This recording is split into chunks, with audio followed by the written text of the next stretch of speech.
বন্ধুরা কেমন আছেন? আশা করি সবাই ভালো আছে। আমাদের রাস্তায় ইফতার করলেন ডিএমপি কমিশনার, এরকম একটা বড় আপডেট আমাদের সামনে আসছে। অবশ্যই আমরা এই বিষয়ে বিস্তারিত আলোচনা করবো। তার আগে আপনি যদি এই চ্যানেলে নতুন থাকেন অবশ্যই চ্যানেলটিকে সাবস্ক্রাইব করে আমাদের পাশে থাকুন এরকম নিত্য নতুন রাজনৈতিক এবং সর্বশেষ আপডেটগুলি সবার আগে পাওয়ার জন্য। বন্ধুরা, আজ শুরু হয়েছে পবিত্র মাসের রমজান।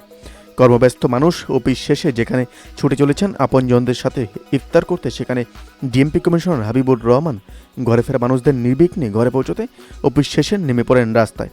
সেখানে ইফতার করেন ডিএমপি কমিশনার।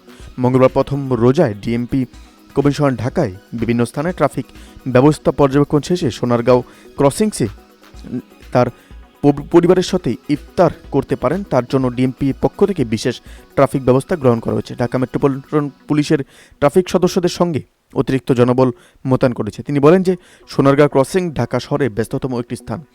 এখান থেকেই উত্তর, দক্ষিণ, পূর্ব, পশ্চিম সব দিকে গাড়ি যায়। সেই হিসেবে এখনকার অবস্থা সন্তোষজনক। ইফতারের 20 মিনিট আগে দেখা গেছে যে রাস্তায় তেমন কোনো চাপ নেই। সাংবাদিকদের এক প্রশ্নের জবাবে তিনি বলেন যে রমজানের 10 থেকে 15 দিন থেকে মানুষজন কেনাকাটায় বের হন, এর জন্য একটু যানজটের সৃষ্টি হয়। বেশিরভাগ মার্কেটেই পর্যাপ্ত পার্কিংয়ের ব্যবস্থা নেই। আমরা সেখানে মার্কেট কমিটির লোকজন, স্থানীয় প্রতিনিধি ও পুলিশে মিলে সেটি যাতে সহায়তা রাখা যায় সেই বিষয়ে বিশেষ ব্যবস্থা রেখেছে। এ সময় ডিএমপির অতিরিক্ত police commissioner Mohibur Rahman, traffic Tejgaon পুলিশের এবং বিভাগের উপপুলিশ কমিশনার ডিআইজি পদে মোস্তাক আহমেদ সহ ঊর্ধ্বতন পুলিশ কর্মকর্তারা উপস্থিত ছিলেন। বন্ধুরা, এই আপডেট সম্পর্কে আপনাদের কি মতামত অবশ্যই আমাদের কমেন্ট করে জানতে বলবেন না। ভালো থাকবেন, সুস্থ থাকবেন, ধন্যবাদ। দেখা হচ্ছে নতুন একটি ভিডিওতে।